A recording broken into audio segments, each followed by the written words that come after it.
Hi friends, welcome back to JavaScript for Front-End Development course, and this is Lokesh Gorantla, and today we are going to discussing about our next topic is synchronous versus asynchronous and event loop. Okay, this is the topic we are going to discuss today. Okay, before starting, you can see and we learn about the execution codes using for execution context and call stack. These are the two topics we have discussed in my previous video session, right? Now, in this particular session, we can able to see synchronous and asynchronous and event loops. Okay. And here it is like a what is synchronous. Okay. Synchronous is like a by default Java JavaScript execute code line by line. Okay. It will execute for line by line. Means it will not execute for asynchronous category. Right. 1 minute.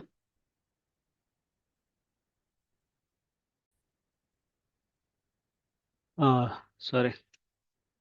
What is synchronous? Synchronous is basically a JavaScript executing the code line by line. If you have for 100 lines or 10 lines, okay, that lines will start from line 1 to line 2, line 3, line 4. Okay, it's an example. If I have for console dot log, okay, from here, step 1, okay, and another one is step 2 and another one is step 3, like this we have. Okay, now output will start from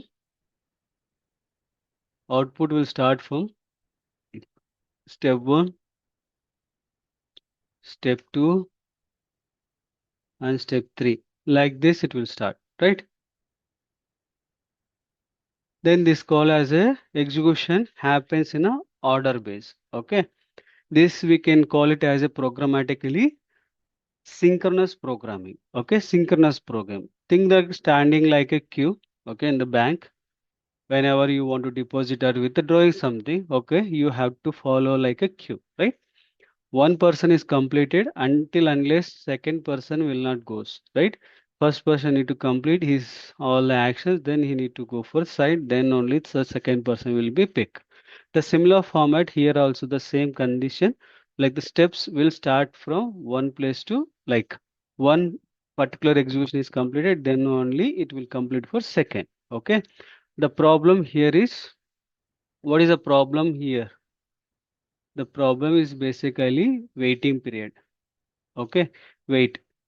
Okay, wait means how the wait is the problem, because imagine you have downloading a large file. Okay, but your work like a console.log, it is started message. It is showing that start downloading.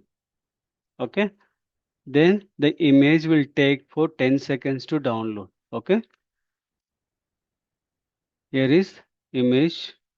This takes 10 seconds.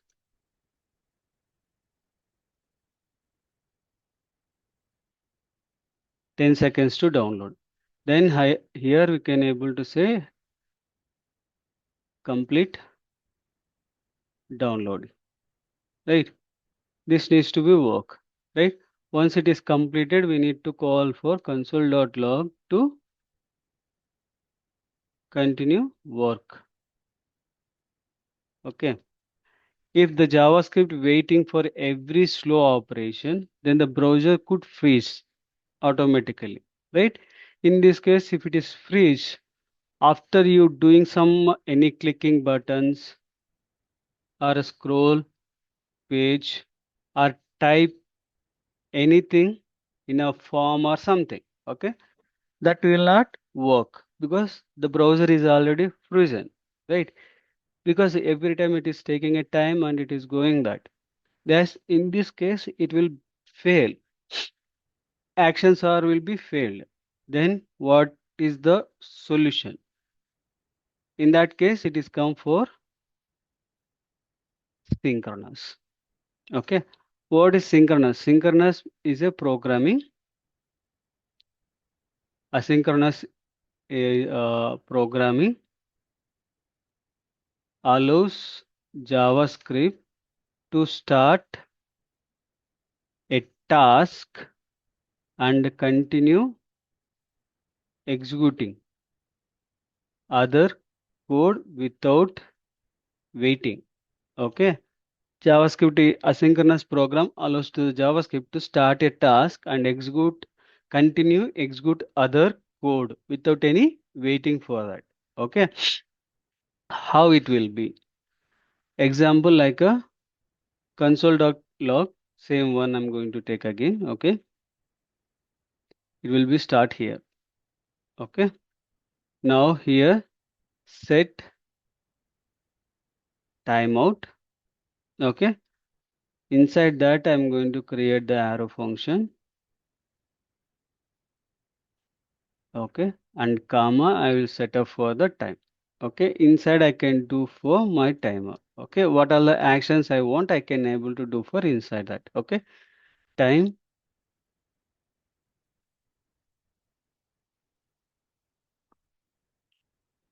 finished. Okay, and end we can able to say console dot log end. Okay, now output will be like a start end. Here the output become like a start end will be started and then last timer will finished. Okay, in the last it will do. Now the notice that here what it will do, JavaScript does not waiting for the timer to finish that one, right? But it is waited in the background, but it is not allowing the same time. But it continue for the execution for the next statement onwards. This makes the application for responsiveness. Okay, this will help you to work quicker on that. Okay, why can JavaScript do this? Here that we can able to say JavaScript itself is a single thread. It is a single thread. Okay. It can execute only one operator at a time. It can execute only one operation at a time. It will not execute for multiple one. Okay. So how does it handle timers and API calls? How it helps? There are a lot of things. Okay, it get the browser helper. Okay, it get that help from the browser, and then the browser provide the future call uh, web APIs. Okay, web APIs. So how does it handle timers and API calls? Okay, it will from web APIs.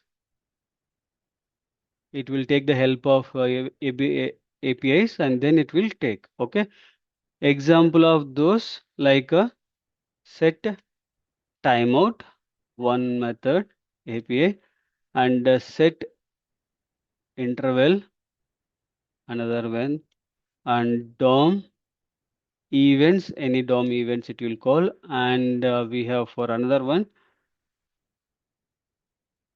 fetch API and geolocation. Okay, these are the things we have the JavaScript engine, and it will take the help and it will do that. Okay, and we can understand for first event. Okay, this set timeout and set intervals, DOM event, fetch APIs, geolocation. This we'll see in the next video session with the clear information. Okay. One by one, I will explain you properly. Okay. And also we can see some of the things. And now we can understanding that event loop. Okay. Event loops is basically coordinating coordinates coordinate the communication between the call stack and the callback queue. Callback queue. Event loop is basically coordinating the communication between the call stack and callback queue. Okay. Here the important part is basically call stack and then web APIs, then callback queue, and then event loop. This is a structure. Okay. How it will be looks. Okay. We can see the simple example how it will be the things will do. Okay. Step by step we can able to see. Okay. If you say the flow also, sorry.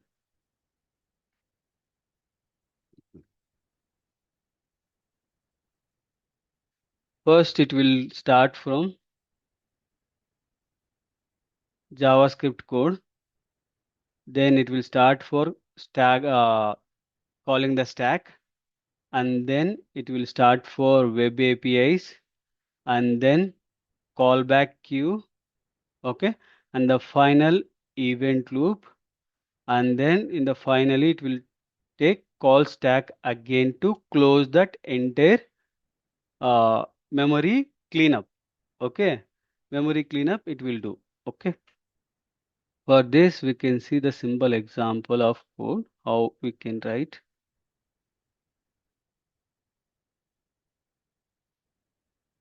TC20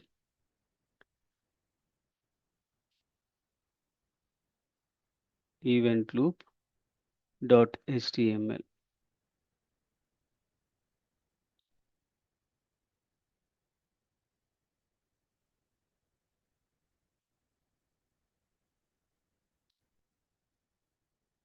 Okay, now I'm going to calling like a console.log.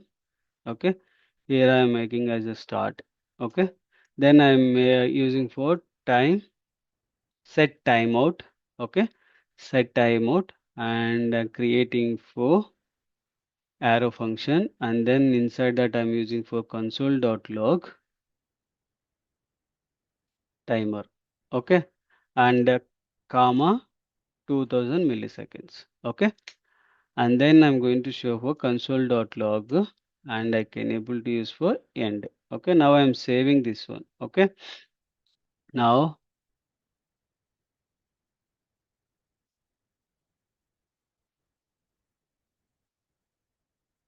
if I run this one inside the console, you can see start end timer, which I have tell you the pro information how it works, right? The similar kind of things. Okay, start end timer. Okay, in this case, what will the steps it will follows the execution. Okay, step one. What will happen for the step one? The console dot log and the start function will work. Okay, it will execute that.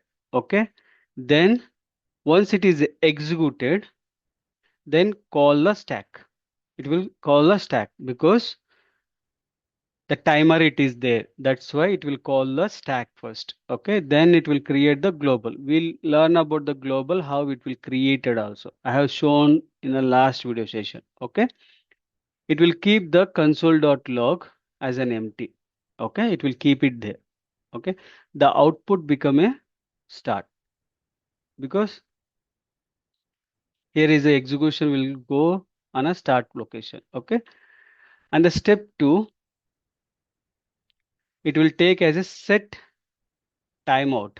Okay, it is encounter. Okay, JavaScript sends that to the web API. Okay, it is backend, it will JavaScript calls the web API. From here the set timeout when it is called, JavaScript send send it to the API, web API. Okay, and then timer starts, and then JavaScript does not for waiting for the particular period. Okay, we have used for 2000 milliseconds, right? Then JavaScript jump to step 3. Okay, for step 3 we have for console.log. Okay, and here is the end, it is there. Okay, from this end it will output become a end. Okay, we have seen the output start and end. Now step 2 is the timeout is there, but it is not waited there and it is jumped for the step 3, right? Now step 4 it will come. Step 4, here after 2 seconds, 2 seconds, the browser plays the callback into the call queue. Callback to call queue. The browser plays the callback into the callback queue. Okay. In callback queue, what will happen? The timer, it will think from here, callback queue, use the console.log, which is presented for timer. Okay. In this timer, it will take, and then step 5, the event loop checks. Okay, that is the call stack empty or not. Okay, if yes, it moves the callback from the callback queue into the call stack. Okay, means in step 5 what will happen? It will check is the call stack empty or not. Okay, if yes, then immediately it will call the callback from that call queue to call stack. From the queue location to it will go to the stack location. Then that console.logger is there, right? It will execute and then it will do the printer is a timer.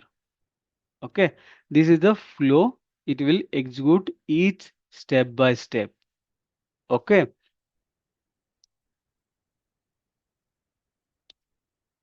I think you understood this one. Okay, how the flow and everything for the event loops. Okay, where is asynchronous JavaScript we can able to use? Where is asynchronous JavaScript used? Here like a API request, login system, payment gateways, file upload, chart application, notifications, map, weather application, video streaming. This all the location you can able to use this asynchronous JavaScript.